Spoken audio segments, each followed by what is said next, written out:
ബിസ്മില്ലാഹിർ റഹ്മാനിർ റഹീം അൽഹംദുലില്ലാഹി റബ്ബിൽ ആലമീൻ വസ്സലാത്തു വസ്സലാമു അലാ റസൂലിഹിൽ അമീൻ വഅലാ ആലിഹി വസഹ്ബിഹി അജ്മഈൻ. പ്രിയപ്പെട്ടവരെ, അസ്സലാമു അലൈക്കും വറഹ്മത്തുള്ളാഹി വബറകാതുഹു. 61-ാമത്തെ സൂക്തമാണ് ഇനി നമ്മൾ പഠിക്കേണ്ടത്. അല്ലാഹു സുബ്ഹാനഹു വ തആല പറയുന്നു, അഊദു ബില്ലാഹി മിനശ് ശൈത്വാനിർ റജീം ബിസ്മില്ലാഹിർ റഹ്മാനിർ റഹീം وَإِذْ قُلْنَا لِلْمَلَائِكَةِ اسْجُدُوا لِآدَمَ فَسَجَدُوا إِلَّا إِبْلِيسَ قَالَ أَأَسْجُدُ لِمَنْ خَلَقْتَ طِينًا. ഓർക്കുവിൻ, നാം മലക്കുകളോട് ആദമിന് പ്രണമിക്കുവിൻ എന്ന് കൽപ്പിച്ചപ്പോൾ അവരൊക്കെയും പ്രണമിച്ചു, ഇബ്ലീസ് ഒഴിച്ച്. അവൻ ചോദിച്ചു, നീ മണ്ണുകൊണ്ടുണ്ടാക്കിയവനെ ഞാൻ പ്രണമിക്കുകയോ? ഇബ്നു ജരീർ അത്തബരി റഹ്മത്തുള്ളാഹി അലൈഹിയുടെ അഭിപ്രായത്തിൽ ആദമിന് സുജൂദ് ചെയ്യാൻ നിഷേധിച്ച ഇബ്ലീസിന്റെ കഥ ഇവിടെ ഓർമ്മപ്പെടുത്തുന്നത് വീണ്ടും മുഹമ്മദ് നബി സല്ലല്ലാഹു അലൈഹി വസല്ലമയെ ആശ്വസിപ്പിക്കുവാൻ കൂടിയാണ്. താങ്കളെ ഇക്കൂട്ടർ പലവിധം നിഷേധിക്കുന്നുണ്ടെങ്കിൽ ഓർക്കുക, താങ്കളുടെ ആദി പിതാവിന് അഥവാ ആദമിന് സുജൂദ് ചെയ്യാൻ ഇബ്ലീസും വിസമ്മതിച്ചിട്ടുണ്ട്. അഥവാ ആദം അലൈഹിസ്സലാം തുടക്കത്തിൽ തന്നെ വിസമ്മതത്തിന് വിധേയമായിട്ടുണ്ട്. അതിനാൽ സങ്കടപ്പെടേണ്ട. മറ്റൊരു കാര്യം, ഇബ്ലീസിൻ്റെയും മക്കയിലെ വിരോധികളുടെയും പ്രശ്നം അഹങ്കാരം തന്നെയാണ്. അത് കാര്യമാക്കേണ്ട, സുഖക്കേട് ഒന്നു തന്നെയാണ്. എല്ലാ പ്രബോധകന്മാർക്കും വലിയ ആവേശം നൽകുന്ന, പ്രചോദനം നൽകുന്ന കാര്യങ്ങളാണ് അള്ളാഹു ഇവിടെ നമ്മെ ഓർമ്മപ്പെടുത്തുന്നത്. മലക്കുകളോടല്ലേ അള്ളാഹു സുജൂദ് ചെയ്യാൻ പറഞ്ഞത്? അതിന് ഇബ്ലീസ് സുജൂദ് ചെയ്യേണ്ടതുണ്ടോ, അവനോട് പറഞ്ഞിട്ടില്ലല്ലോ എന്നൊക്കെയുള്ള ചർച്ച കുറേ മുമ്പ് തന്നെ ഉള്ളതാണ്. അതിന് മുഫസ്സിറുകൾ മറുപടിയും നൽകിയിട്ടുണ്ട്. അള്ളാഹുവിൻ്റെ ആ ഒരു കാലം, ആ ഒരു ലോകം, അത് മനുഷ്യന്മാരില്ലാത്തൊരു ലോകമാണ്. മലക്കുകളും ജിന്നുകളും ഉണ്ടായിരുന്ന ഒരു ലോകം. അവരെവിടെ താമസിച്ചു എന്നതുപോലും നമുക്കറിയില്ല. മുഫസ്സിറുകൾ പറയുന്നത് അള്ളാഹുവിൻ്റെ ലോകത്ത് അഭിസംബോധിതരായി രണ്ടു കൂട്ടരും ഉണ്ടായിരുന്നു. പിന്നെയാണ് ജിന്നുകളെ അവിടെ നിന്ന് പുറത്താക്കിയതും ആകാശവാതിലുകൾ അവർക്കെതിരെ കൊട്ടിയടച്ചതും.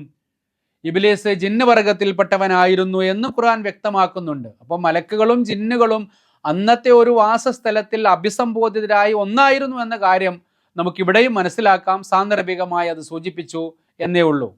62-ൽ ഇബ്ലീസ് പറയുന്ന വലിയൊരു ന്യായത്തെക്കുറിച്ച് അള്ളാഹു സംസാരിക്കുന്നു. ഖാല അറഅയ്തക ഹാദല്ലദീ കറംത അലയ്യ ലൈൻ അഖർതനി ഇലാ യൗമിൽ ഖിയാമത്തി ലഅഹ്തനികന്ന ദുർരിയതഹു ഇല്ലാ ഖലീല.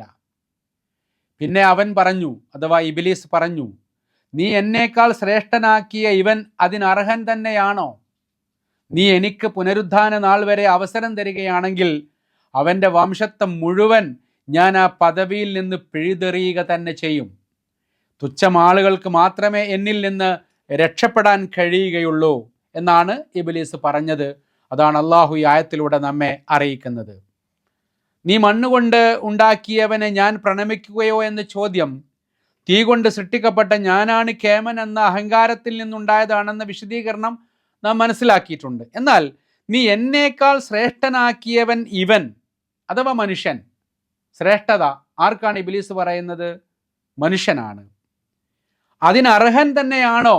അവനാണോ നീ അത്തരം ശ്രേഷ്ഠതകൾ കൊടുത്തത് എന്ന് ചോദിക്കുകയാണ്.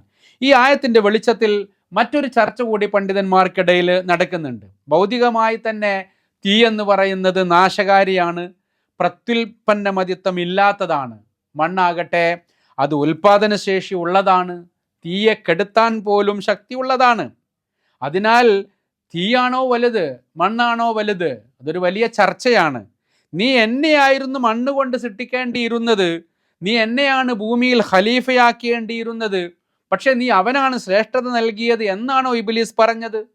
അങ്ങനെയുള്ള ചർച്ചയും പണ്ഡിതന്മാർ നടത്തുന്നുണ്ട്. ഞാനാണ് വലിയവൻ, എനിക്കായിരുന്നു ഈ സ്ഥാനം കിട്ടേണ്ടത് എന്ന ധിക്കാരത്തിൽ നിന്നാണ് അവൻ്റെ സുജൂദ് നിഷേധം, അബ വസ്തക്ബറ എന്നതൊക്കെ വന്നിട്ടുള്ളത് എന്നും അവർ വിശദീകരിക്കുന്നുണ്ട്. ഏതായിരുന്നാലും അതൊരു ചർച്ചയാണ്. നമുക്കതിനെക്കുറിച്ച് കൂടുതൽ പഠിക്കാം ഇൻഷാ അള്ളാഹ്. സുജൂദ് എന്നതുകൊണ്ട് ഇവിടെ ഉദ്ദേശം മനുഷ്യന്മാർ അള്ളാഹുവിൻ്റെ മുമ്പിൽ സുജൂദ് ചെയ്യുന്നത് പോലെയുള്ള ഒന്നല്ല. ഭൂമിയിൽ മനുഷ്യനെ അള്ളാഹുവിൻ്റെ പ്രതിനിധിയാക്കിയപ്പോൾ, അവന് സ്വാതന്ത്ര്യത്തോടു കൂടി പ്രവർത്തിക്കാൻ അള്ളാഹു അവസരം നൽകിയപ്പോൾ അതിനൊരു സമ്മതം, അതായത് അവരെന്ത് പ്രവർത്തിച്ചാലും മലക്കുകൾ അവരോട് സഹകരിക്കുക, അവനെ അംഗീകരിക്കുക. ഈ സഹകരണമാണ് മലക്കുകൾ സുജൂദായിട്ട് അനുമതിയോടുകൂടി പ്രഖ്യാപിച്ചത് എന്ന് പണ്ഡിതന്മാർ പറയുന്നു. എന്തുതന്നെയായാലും മനുഷ്യന്റെ സ്വാതന്ത്ര്യം അംഗീകരിച്ചുകൊണ്ടാണ് മലക്കുകൾ ഭൂമിയിൽ പ്രവർത്തിച്ചു കൊണ്ടിരിക്കുന്നത് എന്ന് നമുക്ക് മനസ്സിലാക്കാൻ സാധിക്കും. ഏതായാലും ഒടുവിൽ ഇബ്ലീസ് ആവശ്യപ്പെട്ട പുനരുദ്ധാന നാൾ വരെ അവൻ അള്ളാഹു അവസരം നൽകി. അത് അള്ളാഹു അനുവദിച്ചപ്പോൾ അവൻ ഒരു വെല്ലുവിളി ഉയർത്തി, മനുഷ്യവംശത്തെ അവൻ്റെ പദവിയിൽ നിന്ന് പിഴുതെറിയുക തന്നെ ചെയ്യും. തുച്ഛം ആളുകൾക്ക് എന്നിൽ നിന്ന് രക്ഷപ്പെടാൻ കഴിയുമെന്നായിരുന്നു അത്. എഹ്തിനാക്ക് എന്ന പദമാണ് ഇവിടെ ഉപയോഗിച്ചത്. ഒരു സാധനത്തെ വേരോടെ പിഴുതെറിയുന്നതിനാണ് അങ്ങനെ പറയുക. മനുഷ്യനെ അവൻ്റെ പദവിയിൽ നിന്ന് പിഴുതെറിയുമെന്ന് പറഞ്ഞതിൻ്റെ സാരം ഭൂമിയിൽ അവൻ്റെ പ്രാതിനിധ്യമാണ്, ഖലീഫ എന്ന സ്ഥാനമാണ്.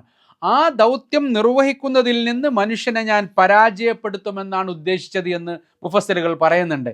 ഇക്കാര്യത്തിൽ ഇബ്ലീസ് നമ്മെ പരാജയപ്പെടുത്തുന്നുണ്ടോ എന്ന ചിന്ത വിശ്വാസികൾക്ക് ഈ ആയത്തിൻ്റെ പശ്ചാത്തലത്തിൽ ഉണ്ടാവണം. അവർ അക്കാര്യത്തിൽ ഒരു ആത്മവിചാരണ നടത്തേണ്ടതുണ്ട്. നമ്മൾ അള്ളാഹുവിൻ്റെ പ്രതിനിധികളാണ്, പ്രാതിനിധ്യ സ്വഭാവത്തിൽ ഭൂമിയിൽ ജീവിക്കേണ്ടവരാണ്. പക്ഷേ ഇബ്ലീസിന് അത് ഇഷ്ടമല്ല. അതിൽ നിന്ന് അവരെ ഞാൻ വഴിതെറ്റിക്കും, പിഴുതെറിയും. ഇത് ഇബ്ലീസിൻ്റെ വെല്ലുവിളിയാണ്. നമ്മൾ എവിടെയാണ് വീണിരിക്കുന്നത്?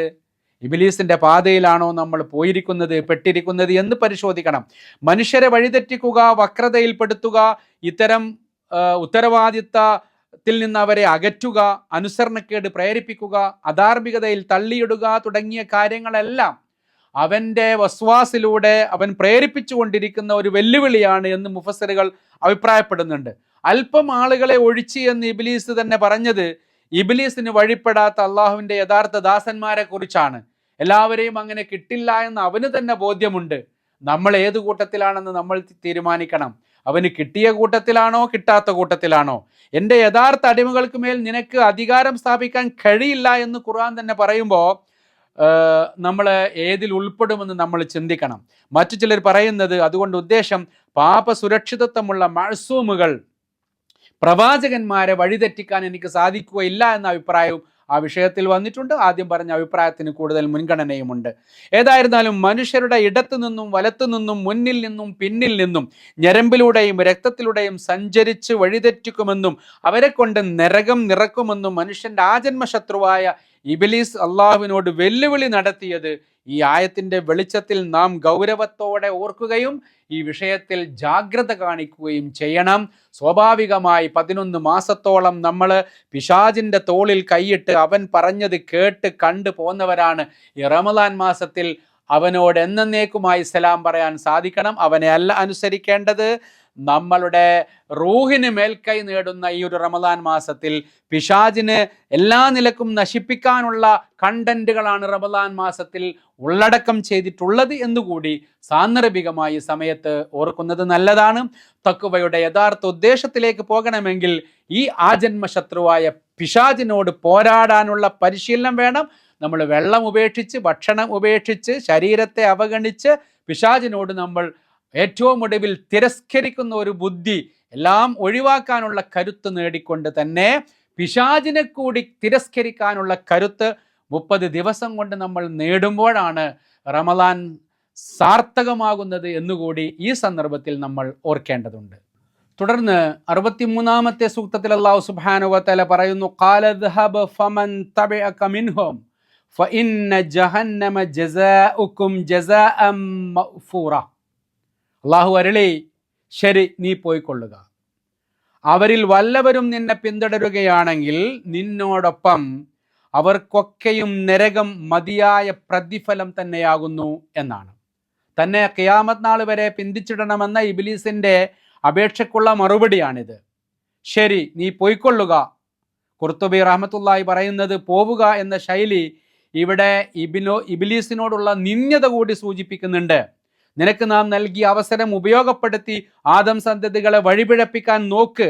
അവരിൽ വല്ലവരും നിന്നെ പിന്തുടരുകയാണെങ്കിൽ, പിൻപറ്റുകയാണെങ്കിൽ നിനക്കും അവർക്കുമുള്ള പ്രതിഫലം നരകമാണ് എന്നല്ല പറഞ്ഞത്, അത് മതിയായ പ്രതിഫലമാണ്, ഒട്ടും കുറയാത്ത കർമ്മഫലമാണ് എന്നതാണ്. അള്ളാഹുവിനോട് നമുക്കെതിരെ വെല്ലുവിളി ഉയർത്തിയ ഇബ്ലീസാണ്. നമ്മളെ വഴിപിഴപ്പിച്ചുമെന്ന് അള്ളാഹുവിനെ വെല്ലുവിളിച്ചിട്ടുണ്ട്. അപ്പുറത്ത് അള്ളാഹു വെല്ലുവിളി ഏറ്റെടുത്തിട്ടുണ്ട്. നോക്കാം, നമുക്ക് കാണാം, നമുക്ക്, നീ പോകൂ, നിന്റെ പടയ ഉപയോഗിച്ച് നീ പണിയെടുക്കൂ, പക്ഷെ എൻ്റെ ആളുകളെ നിനക്ക് കിട്ടുകയില്ല എന്ന് പറഞ്ഞതിൽ അള്ളാഹുവും ഇബ്ലീസും തമ്മിൽ നടക്കുന്ന ഈ പോരാട്ടത്തിൽ നമ്മൾ ഏതു പക്ഷത്താണ്? ഇലാഹിൻ്റെ പക്ഷത്തോ ഇബ്ലീസിൻ്റെ പക്ഷത്തോ? ഇത് നമ്മളോട് ഈ റമദാൻ മാസത്തിൽ നമ്മൾ ചോദിക്കേണ്ട പ്രധാനപ്പെട്ട ഒരു ചോദ്യമാണ്. ജന്നത്തിലേക്കോ ജഹന്നമിലേക്കോ, ഇലാഹിലേക്കോ ഇബ്ലീസിലേക്കോ എന്ന ചോദ്യം. 64-ാമത്തെ സൂക്തത്തിൽ തുടർന്ന് അള്ളാഹു ഇതിനേക്കാൾ വലിയൊരു വെല്ലുവിളി അവനോട് നടത്തുന്നുണ്ട്. ഇബ്ലീസിനോട് അള്ളാഹ് പറയുന്നുണ്ട്, വസ്തഫ്സിസ് മനിസ്തതഅത മിൻഹും ബിസൗതിക വഅജ്ലിബ് അലൈഹിം ബിഖൈലിക വറജ്ലിക വശാരിക്ഹും ഫിൽ അംവാലി വൽ ഔലാദി വഇദ്ഹും വമാ യഇദുഹുമുശ് ശൈത്താനു ഇല്ലാ ഗുറൂറ. നിന്റെ ബോധനത്താൽ വഴിപിഴപ്പിക്കാവുന്നവരെ ഒക്കെ നീ വഴിപിഴപ്പിച്ചു കൊള്ളുക. നിന്റെ കുതിരപ്പടയെയും കാലാൾപ്പടയെയും അവരുടെ നേരെ തിരിച്ചു വിട്ടുകൊള്ളുക. സമ്പത്തിലും സന്താനങ്ങളിലും അവരൊന്നിച്ച് കൂട്ടുചേർന്നു കൊള്ളുക. അവരെ വാഗ്ദാനങ്ങളുടെ മോഹവലയത്തിൽ കുടുക്കിക്കൊള്ളുക. ചെകുത്താന്റെ വാഗ്ദാനം വഞ്ചനയല്ലാതെ മറ്റൊന്നുമല്ല എന്ന ഒരു മുന്നറിയിപ്പ് കൂടി അള്ളാഹു നമുക്ക് നൽകുന്നുണ്ട്. പ്രിയപ്പെട്ടവരെ, അന്ത്യനാൾ വരെ അവസരം ചോദിച്ചു വാങ്ങിയ മനുഷ്യരെ വഴിപിഴപ്പിക്കുമെന്ന് വെല്ലുവിളിച്ച ഇബ്ലീസിനോട് അള്ളാഹുവിൻ്റെ വെല്ലുവിളിയാണ്, നീ വ്യതിചലിപ്പിക്കുന്നവരെയൊക്കെ വ്യതിചലിപ്പിച്ചുകൊള്ളൂ. ഇസ്തഫ്സിസ് എന്നാൽ വ്യതിചലിപ്പിക്കുക, അടർത്തിയെടുക്കുക, ഭയപ്പെടുത്തി വഴിതെറ്റിക്കുക എന്നൊക്കെ അർത്ഥമുണ്ട്. സൗത്ത്, നിന്റെ ശബ്ദം എന്നതുകൊണ്ട് ഉദ്ദേശിക്കുന്നത് തെറ്റിലേക്കുള്ള വിളി, ദുർബോധനം, അതുപോലെ കളി വിനോദങ്ങൾ, തെറ്റായ ഏത് കാര്യവും അതിൽ ഉൾപ്പെടുമെന്ന് പണ്ഡിതന്മാർ പലരും പറഞ്ഞിട്ടുണ്ട്. അതിനെയെല്ലാം സമന്വയിപ്പിച്ചുകൊണ്ട് ഇബ്നു ജരീർ തബരി റഹ്മത്തുള്ളാഹി പറയുന്നുണ്ട്, ഏതെങ്കിലും ഒരു പ്രത്യേക ശബ്ദമല്ല. അള്ളാഹുവിൻ്റെ അനുസരണത്തിനെതിരായി ഇബ്ലീസും കൂട്ടരും വിളിക്കുന്ന എല്ലാതരം വിളികളും ശബ്ദങ്ങളും അതിൽ പെടുമെന്ന് അദ്ദേഹം പറയുന്നു. ഏതായാലും ഇബ്ലീസ് നടത്തുന്ന എല്ലാ ദുർബോധനങ്ങളും ഉദ്ദേശമാണ് നിന്റെ കുതിരപ്പടയെയും കാലാൾപ്പടയെയും അവരുടെ നേരെ തിരിച്ചുവിടുക എന്നാണ് തുടർന്ന് പറയുന്നത്. അപ്പോൾ സകല ശക്തി ഉപയോഗിച്ചുകൊണ്ട് മനുഷ്യരെ വഴിതെറ്റിക്കാൻ ഒരുമ്പെട്ടിറങ്ങിയ ഒരു കൊള്ളക്കാരനോട് ഉപമിക്കുന്ന പോലെയാണ്, ആ ശൈലിയിലാണ് അള്ളാഹു ഇബ്ലീസിനോട് സംസാരിക്കുന്നത്. വിവിധ സൈനിക ശക്തിയായി സർവസജ്ജരായാണ് മനുഷ്യനെതിരെ ഇബ്ലീസ് പടയൊരുക്കം എന്ന് നമുക്ക് മനസ്സിലാക്കാൻ സാധിക്കും. മനുഷ്യരിലും ജിന്നുകളിലും പെട്ട പൈശാചിക ശക്തികൾ ഇതിൽ ഉൾപ്പെടുമെന്ന് മുഫസ്സിറുകൾ പറയുന്നുണ്ട്. അള്ളാഹുവിനെതിരെ മനുഷ്യരെ വഴിതെറ്റിക്കാൻ പുറപ്പെട്ട വാഹനത്തിലേറിയവരും കാൽനടയായി വരുന്നവരും ഇതിൽ പെടുമെന്ന് മുജാഹിദ് റഹ്മത്തുള്ളാഹി അലൈഹി പറയുന്നുണ്ട്. അവരെയൊക്കെ നിന്റെ അനുയായികളായി വളച്ചെടുക്കാൻ നീ ഒരുങ്ങിക്കൊള്ളൂ. നീ ഇവർക്കെതിരെ തിരിച്ചു വിട്ടുകൊള്ളൂ. അവരെയൊക്കെ നിന്റെ അനുയായികളായി ഉപയോഗിച്ചുകൊണ്ട് മനുഷ്യരെ വളച്ചെടുക്കാനും തിരിച്ചുവിടാനും നീ ഉപയോഗിച്ചുകൊള്ളൂ എന്ന് കൃത്യമായി പറയുകയാണ്. സമ്പത്തിലും സന്താനങ്ങളിലും അവരൊന്നിച്ച് കൂട്ടുചേർന്നുകൊള്ളുക എന്ന് പറഞ്ഞിട്ടുള്ളത് വളരെ ശ്രദ്ധേയമായ ഒരു വാക്യമാണ്. മനുഷ്യൻ വഴിതെറ്റുന്ന പ്രധാനപ്പെട്ട 2 മേഖലകളാണ് സമ്പത്തും സന്താനങ്ങളും. സമ്പത്ത് നേടുന്നതിൽ, ചെലവഴിക്കുന്നതിൽ, അത് കെട്ടിപ്പൂട്ടി വെക്കുന്നതിൽ, അതിൻ്റെ പേരിൽ അഹങ്കരിക്കുന്നതിൽ, അത് എന്നെന്നും തന്നെ രക്ഷിക്കുമെന്ന് കരുതുന്നതിൽ, അതുകൊണ്ട് സുഖാനന്ദങ്ങളിൽ തെറ്റായി ആറാടുന്നതിൽ ഒക്കെ മനുഷ്യനെ വഴിതെറ്റിക്കുവാൻ ഇബ്ലീസിന് ഒട്ടേറെ അവസരങ്ങളുണ്ട്. സന്താനങ്ങളുടെ കാര്യത്തിലും അങ്ങനെ തന്നെയാണ്. അവരെ വളർത്തുന്ന ലക്ഷ്യത്തിലും ഉപയോഗപ്പെടുത്തുന്ന രീതിയിലും അവരെ തൻ്റെ ശക്തിയായി കണ്ട് അഹങ്കരിക്കുന്നതിലും അവർക്ക് വേണ്ടി അനീതിയുടെ പക്ഷത്ത് നിലകൊള്ളുന്നതിലും അവരെ ചില ആളുകൾക്കെതിരെ സ്വന്തമാക്കി വെടക്കാക്കുന്നതിലുമൊക്കെ മക്കളെ വെച്ച് കളിക്കാൻ ഇബ്ലീസിന് ഒട്ടേറെ മേഖലകൾ മനുഷ്യനുമായി ബന്ധപ്പെടുത്തിക്കൊണ്ട് ഉണ്ട് എന്ന് നമ്മൾ തിരിച്ചറിയണം. സമ്പത്ത് നേടുന്നതിൽ, മക്കളെ കഷ്ടപ്പെട്ട് പോറ്റി വളർത്തുന്നതിലും ഇബ്ലീസിന് ഒരു പങ്കുമില്ല. അതെല്ലാം അള്ളാഹുവിൻ്റെ അനുഗ്രഹങ്ങളാണ്. എന്നാൽ അത് നേടാൻ തെറ്റായ മാർഗങ്ങൾ ഉപദേശിക്കുന്നതിലും തെറ്റായ മാർഗങ്ങൾ ദുർബോധനം ചെയ്യുന്നതിലും പിശാച് മനുഷ്യനുമായി കൂട്ടുകൂടുന്നു. അല്ലെങ്കിൽ അള്ളാഹുവിൻ്റെ നിർദ്ദേശങ്ങൾ വിട്ട് മനുഷ്യൻ പിശാചിനെ കൂട്ടുപിടിക്കുന്നു. മക്കളെ അധാർമികതയിൽ ലക്ഷ്യം തെറ്റി വളർത്തുന്നതിലും പിശാചിനെ കൂട്ടുപിടിക്കുന്നു. ചുരുക്കത്തിൽ സമ്പത്തിലും സന്താനങ്ങളിലും ദൈവധിക്കാരത്തിൻ്റെ എല്ലാ വഴികളിലും ദുർബോധനം ചെയ്യുന്നതിൽ നീ മനുഷ്യരുമായി കൂട്ടുചേർന്നോ എന്നാണ് അള്ളാഹു സുബ്ഹാനഹു വ തആല ഇബ്ലീസിനോട് വെല്ലുവിളിക്കുന്നത്. പ്രിയപ്പെട്ടവരെ, നമ്മുടെ ജീവിതവുമായി ചേർത്തുകൊണ്ട് ഒരിക്കലെങ്കിലും ഈ ഒരു ഭാഗം നമ്മൾ ശ്രദ്ധിക്കുക.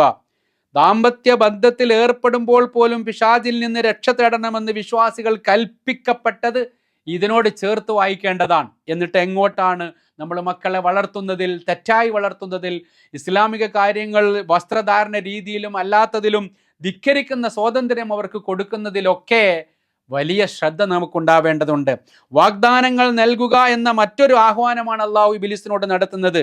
വാഗ്ദാനങ്ങളുടെ മോഹവലയത്തിൽപ്പെട്ടാൽ മനുഷ്യൻ അതിവേഗം വഴിതെറ്റിപ്പോകും.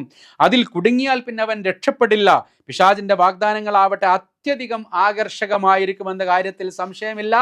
തെറ്റായ പ്രതീക്ഷകൾ ഉണ്ടാക്കുകയും അങ്ങനെ തെറ്റായ കുറുക്ക് വഴികൾ അതിനുവേണ്ടി നിർദ്ദേശിച്ചു കൊടുക്കുകയും അപകടത്തിൽ ചാടിക്കുകയും ചെയ്യുക എന്നതാണ് ഈ കള്ളവാഗ്ദാനങ്ങളുടെ സ്വഭാവം എന്ന് പറയുന്നത്.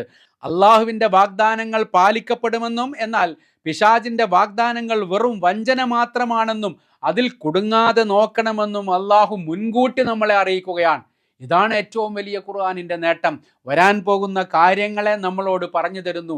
ഇബ്ലീസ് പരലോകത്തിൽ വെച്ച് കൈയൊഴിയുമെന്ന് ഖുർആൻ വേറെ സ്ഥലത്ത് പറഞ്ഞിട്ടുണ്ട്. അത് ഖുർആൻ്റെ ഒരു സവിശേഷതയാണ്, ഒരു കാരുണ്യമാണ്. ഈ പറഞ്ഞതൊക്കെ പിശാചിന് അറിയുന്ന തന്ത്രങ്ങളും അവൻ ആവർത്തിച്ചു കൊണ്ടിരിക്കുന്ന കാര്യങ്ങളുമാണ്. യഥാർത്ഥത്തിൽ ഇതിലൊന്നും പിശാചിനെ അള്ളാഹു ഉപദേശിക്കേണ്ടതില്ല. പക്ഷെ ആർക്ക് വേണ്ടിയാണ് ഈ ഉപദേശം? ഇത് മനുഷ്യരോടുള്ള ഉപദേശമാണ്. അങ്ങനെയൊക്കെ പിശാചെ നീ ചെയ്തോ എന്ന് പറയുമ്പോൾ ഇത് കേൾക്കുന്നത് ആരാണ്? യഥാർത്ഥത്തിൽ മനുഷ്യരാണ്. ഇതിലൊക്കെ നമ്മൾ പെട്ടുപോകുന്നുണ്ടോ എന്നത് ഈ ആയത്തിന്റെ പശ്ചാത്തലത്തിൽ ഗൗരവത്തോടു കൂടി നമ്മൾ ആലോചിക്കേണ്ട വിഷയമാണെന്ന് വിനയപൂർവ്വം എന്നെയും നിങ്ങളെയും ഉണർത്തുകയാണ്. തുടർന്ന് വളരെ വ്യക്തമായി അല്ലാഹു സുബ്ഹാനഹു വ തആല ഇബ്ലീസിനോട് വെട്ടിത്തുറന്ന് പറയുന്ന ഒരു കാര്യം 65-ാമത്തെ സൂക്തത്തിൽ ഇങ്ങനെയാണ്: ഇന്ന ഇബാദി ലൈസ ലക അലൈഹിം സുൽത്താൻ വകഫാ ബിറബ്ബിക വകീല. എന്നാൽ എൻ്റെ യഥാർത്ഥ ദാസന്മാരുടെ മേൽ നിനക്ക് യാതൊരു അധികാരവും ലഭിക്കുന്നതല്ല. ഭരമേൽപ്പിക്കാൻ നിന്റെ നാഥൻ തന്നെ മതി എന്ന് പറയുന്നത് രണ്ട് വർത്തമാനമാണ്. ഒന്ന് ഇബ്ലീസിനോടാണ്, ഒന്ന് പ്രവാചകനോടും വിശ്വാസികളോടുമാണെന്ന് നമ്മൾ മനസ്സിലാക്കണം. എൻ്റെ ദാസന്മാരെന്നിവിടെ പറയുന്നത് വിശ്വാസികളും മുത്തക്കികളുമായ അള്ളാഹുവിൻ്റെ അടിമകളെക്കുറിച്ചാണ്. അവരെ ഇഷ്ടപ്പെട്ടുകൊണ്ടാണ് അങ്ങനെ വിളിക്കുന്നത്. രണ്ട് പക്ഷമായി ഇവിടെ തിരിഞ്ഞു കഴിഞ്ഞു. ഇബ്ലീസിന്റെ പക്ഷം, ഇലാഹിന്റെ പക്ഷം. ഇലാഹിന്റെ പക്ഷത്തേക്ക് ചേർന്ന് നിൽക്കുന്നവരെ യാ ഇബാദി, ഇന്ന ഇബാദി, എൻ്റെ പക്ഷക്കാരെന്ന് ഇഷ്ടപ്പെട്ടുകൊണ്ട് അള്ളാഹു വിളിക്കുകയാണ്. ഇബ്ലീസിന് എല്ലാ കാര്യത്തിലും അനുസരിച്ചുകൊണ്ട് അടിമകളാകുന്നവരുടെ വർത്തമാനങ്ങളാണ് ഇതുവരെ പറഞ്ഞത്.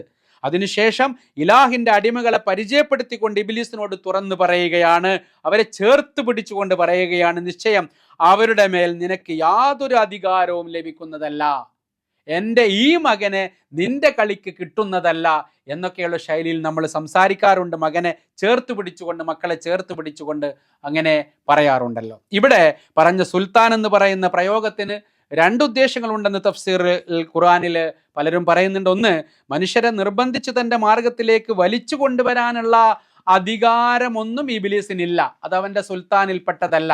വഴിപിഴപ്പിക്കുക, വ്യതിചലിപ്പിക്കുക, തെറ്റായ ഉപദേശങ്ങൾ നൽകുക, കള്ളവാഗ്ദാനങ്ങൾ ചൊരിയുക തുടങ്ങിയവ മാത്രമേ ഇബ്ലീസിന് ചെയ്യാൻ കഴിയൂ. വാഗ്ദാനങ്ങൾ തോന്നിപ്പിക്കാൻ കഴിയും.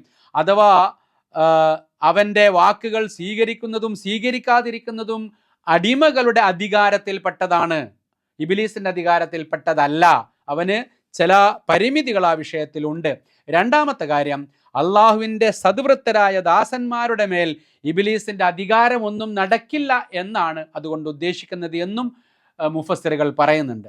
ഭരമേൽപ്പിക്കാൻ നിന്റെ നാഥൻ തന്നെ മതി എന്ന് പറയുന്നത് നബി സല്ലല്ലാഹു അലൈഹി വസല്ലമയോടാണ്. അതായത് നബി സല്ലല്ലാഹു അലൈഹി വസല്ലമയുടെ സംരക്ഷണത്തിനും സഹായത്തിനും അനുകൂലിക്കാനും അള്ളാഹു തന്നെ മതി എന്നാണ് ഇതിൻ്റെ ഉദ്ദേശം. ഇബ്ലീസിൽ നിന്നുള്ള സംരക്ഷണത്തിനും അവൻ്റെ കുതന്ത്രങ്ങളിൽ നിന്നും സുരക്ഷ നേടാനും നബി സല്ലല്ലാഹു അലൈഹി വസല്ലമക്ക് അള്ളാഹു മാത്രം മതി എന്നാണ് ഇതിൻ്റെ ഉദ്ദേശമെന്ന് വേറെയും മുഫസ്സിറുകൾ പറയുന്നു. ഇനി അത് നമ്മോടാണ് പറയുന്നതെങ്കിൽ അള്ളാഹുവിൽ ഭരമേൽപ്പിക്കുന്നവന് മറ്റാരുടെയും സഹായം ഇബ്ലീസിന്റെ കാര്യത്തിൽ വേണ്ടതില്ല എന്ന് അർത്ഥം. അതല്ല, അള്ളാഹു അല്ലാത്ത മറ്റാരോടെങ്കിലും, അത് വ്യക്തികളാവട്ടെ ശക്തികളാവട്ടെ, അവരിലാണ് നമ്മൾ ഭരമേൽപ്പിക്കുന്നത് എങ്കിൽ ആ പരീക്ഷണത്തെ തരണം ചെയ്യാൻ നമുക്ക് സാധിക്കുകയില്ല എന്ന കാര്യം ഉറപ്പാണ്. അത്തരക്കാരെ അള്ളാഹു തിരിഞ്ഞു നോക്കുകയില്ല എന്ന കാര്യവും ഉറപ്പാണ് എന്ന് ഈ ഘട്ടത്തിൽ നമ്മൾ ഇതിൻ്റെ കൂടെ ചേർത്ത് മനസ്സിലാക്കേണ്ടതാണ്, വായിക്കേണ്ടതാണ്. 66-ാമത്തെ സൂക്തത്തിൽ അല്ലാഹു സുബ്ഹാനഹു വ തആല പറയുന്നു: റബ്ബുക്കുമുല്ലദീ യുസ്ജീ ലക്കുമുൽ ഫുൽക ഫിൽ ബഹർ ലിതബ്തഗൂ മിൻ ഫളലി. ഇന്നഹു കാന ബിക്കും റഹീമ. നിങ്ങളുടെ യഥാർത്ഥ റബ്ബ് അവൻ്റെ അനുഗ്രഹങ്ങൾ തേടിപ്പിടിക്കുന്നതിന് വേണ്ടി സമുദ്രത്തിൽ നിങ്ങളുടെ കപ്പലുകൾ ചലിപ്പിക്കുന്നവനാകുന്നു. സത്യത്തിൽ അവൻ നിങ്ങളോട് അത്യന്തം കരുണയുള്ളവനാകുന്നു. മറ്റൊരു വിഷയത്തിലേക്ക് അല്ലാഹു സുബ്ഹാനഹു വ തആല വിശുദ്ധ ഖുർആനിലൂടെ നമ്മെ കൂട്ടിക്കൊണ്ടു പോവുകയാണ്. എന്നാൽ ആയത്തുമായി ഇതിന് ബന്ധമുണ്ട്. തൊട്ട് മുമ്പുള്ള ആയത്തിൽ ഭരമേൽപ്പിക്കാൻ നിന്റെ റബ്ബ് മതി എന്നാണല്ലോ പറഞ്ഞത്.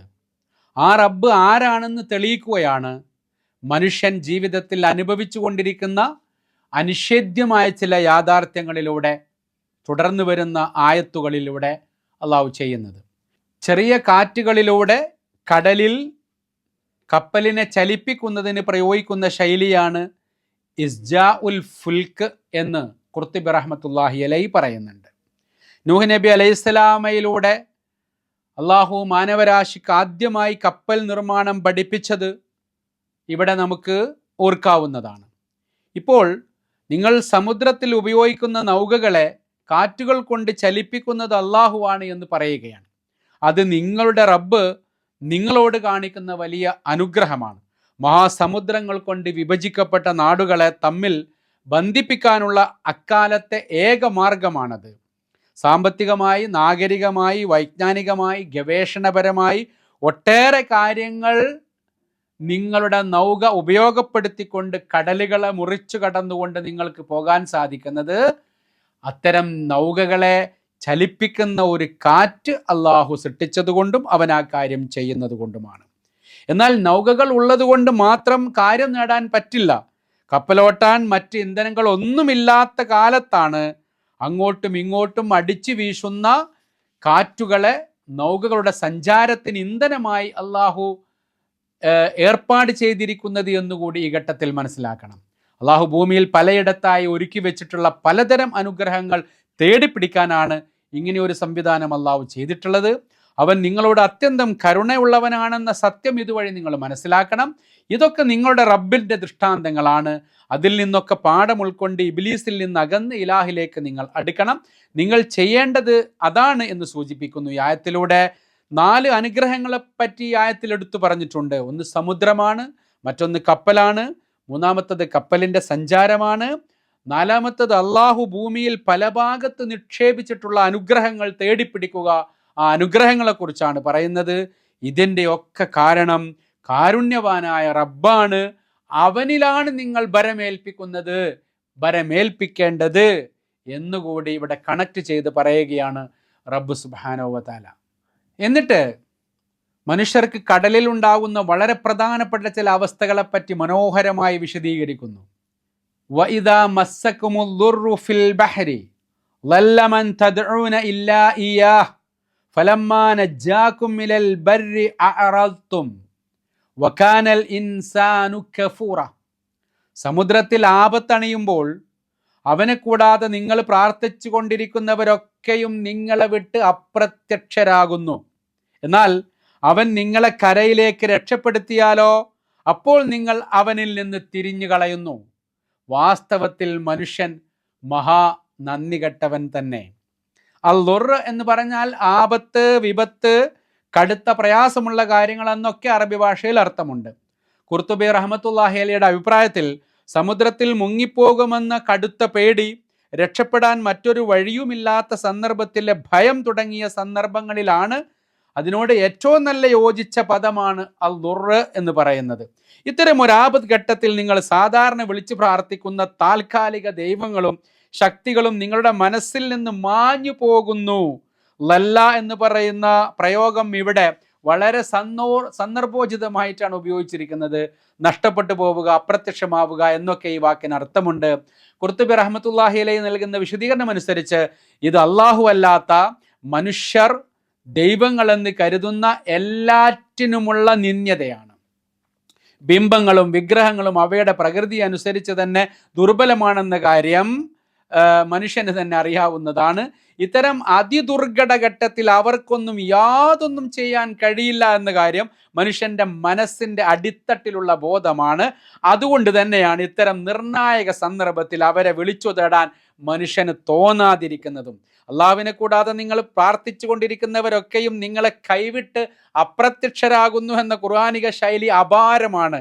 ആ സന്ദർഭത്തിൽ നിങ്ങളുടെ മനസ്സിൽ തെളിയുന്ന ഏക ശക്തി അള്ളാഹുവാൻ.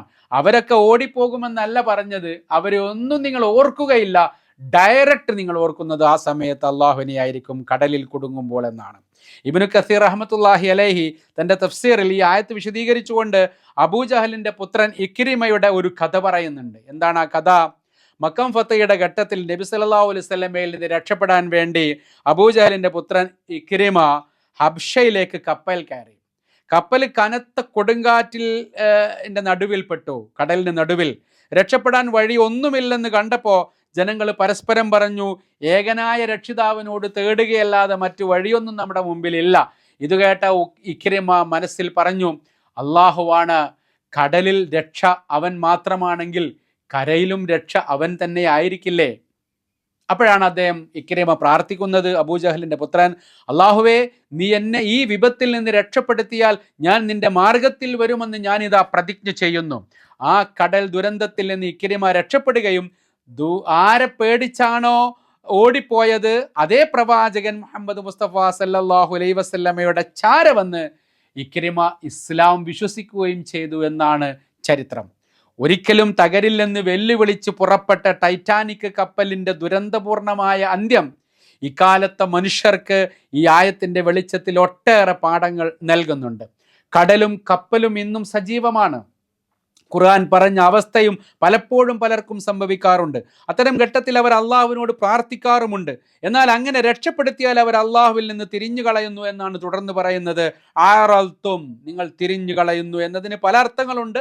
നിർണായകമായ ഘട്ടത്തിൽ സമുദ്രത്തിൻ്റെ നടുവിൽ മനുഷ്യൻ അറിഞ്ഞിട്ടുള്ള തൗഹീദ് കരയിൽ അവൻ രക്ഷപ്പെട്ടെത്തുമ്പോൾ അവൻ മറന്നുപോകുന്നു എന്നാണെന്ന് മനോഹരമായി ഇബ്നു കസീർ റഹ്മത്തുള്ളാഹി അലൈഹി വിശദീകരിച്ചിട്ടുണ്ട്. അള്ളാഹുവിൻ്റെ അനുഗ്രഹം മറന്നുപോകുന്നു, അവനെ രക്ഷിക്കാൻ ഉണ്ടായിരുന്നുള്ളൂ എന്ന യാഥാർത്ഥ്യം മറന്നുപോകുന്നു, അവനിലേക്ക് അടുക്കുന്നതിന് പകരം അകന്നു പോകുന്നു, അപ്പോൾ ചെയ്ത പ്രാർത്ഥനകളും വാഗ്ദാനങ്ങളും മറന്നുപോകുന്നു എന്നൊക്കെ ഇതിൻ്റെ വിശദീകരണത്തിൽ പെടുമെന്ന് വേറെയും മുഫസ്സിറുകൾ പറയുന്നുണ്ട്. അതിൻ്റെ കാരണവും അള്ളാഹു പറഞ്ഞു വെച്ചു, മനുഷ്യൻ മഹാ നന്ദി കെട്ടവൻ തന്നെ.